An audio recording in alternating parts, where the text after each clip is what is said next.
임대차 계약은 임대인이 등기부상 소유자인 경우가 제일 안전합니다. 그런데 임대주택에 대한 처분권이 있거나 적법한 임대권한을 가진 사람도 임대인이 될 수 있다고 합니다. 처분권이 있거나 적법한 임대권한을 가진 사람이란 주택을 실질적으로 사용, 수익, 처분할 수 있는 법률상 및 사실상의 지위를 가진 사람을 포괄적으로 지칭하는 것으로서 대법원이 주임법 보호 범위를 확대하면서도 무한정 확대되지 않도록 제한적으로 해석한 결과입니다. 구체적으로 어떤 경우에 처분권이 있거나 적법한 임대권한이 있는 사람으로 인정되는가를 살펴봅시다. 첫 번째로, 매매계약 후 해당 주택을 인도점유 이전받은 미등기 매수인, 이 경우는 소유권 이전 등기는 아직 안 했지만 매도인으로부터 주택을 인도받아 사용수익 처분할 수 있는 실질적 지위를 가진 경우에 이 사람이 타인에게 적법하게 임대할 수 있으며 이 사람과 계약한 임차인은 주임법 보호를 받을 수 있다고 합니다. 분양받아 입주열세를 받아서 임대하는 수분양자의 경우가 있습니다. 2007 다산만 8908, 2012 다구만 3794 등 다수의 판결. 두 번째, 부동산 담보 신탁 위탁자가 신탁 재산 귀속으로 소유권을 회복한 경우의 위탁자. 위탁자가 수탁자로부터 소유권을 회복함으로써 처분권과 임대권한을 취득한 위탁자는 임대권한 취득 시점부터 적법한 임대인의 지위가 인정됩니다. 2018 다사만 4879번소, 2018 다사만 4886반소. 어렵죠? 설명이 길어지니 그런 게 있구나 하고 넘어갑니다. 세 번째로 명의신탁자 실질 소유자.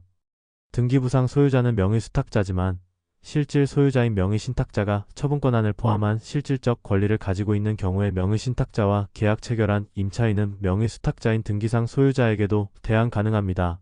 대법원 98 다사만 9753 등. 하지만 현재는 이런 경우는 거의 없다고 할 수 있습니다. 네 번째, 임대인으로부터 적법하게 임대권한 전대권 등을 양수, 위임받은 사람. 이런 경우는 소유자가 임차인에게 전대차를 허락한 경우에 전대인 즉 임차인은 그 범위 내에서 적법한 임대 즉 전대가 가능합니다. 이것도 어려운 얘기이긴 한데 주로 점포의 경우에 문제됩니다.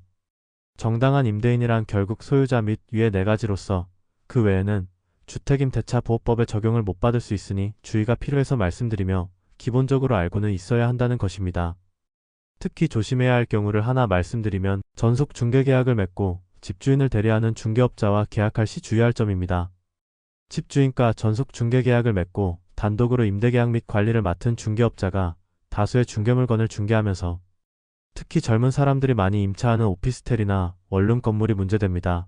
임차인과는 전세계약을 맺고 집주인에게는 월세 계약한 것으로 속이는 방법으로 수십 채를 계약하고는 차액을 착복하고 외국으로 잠적하는 사건이 여러 번 일어난 적이 있습니다. 한동안 시끄러운 적이 있는데 보험으로도 제대로 해결 안 되는 경우가 있으니 꼭 소유자 확인 등 사실 확인하시고 계약하시길 바랍니다.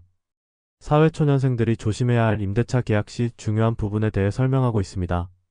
최대한 정확한 정보를 제공하고자 노력하지만 일부 오류가 있을 수 있습니다.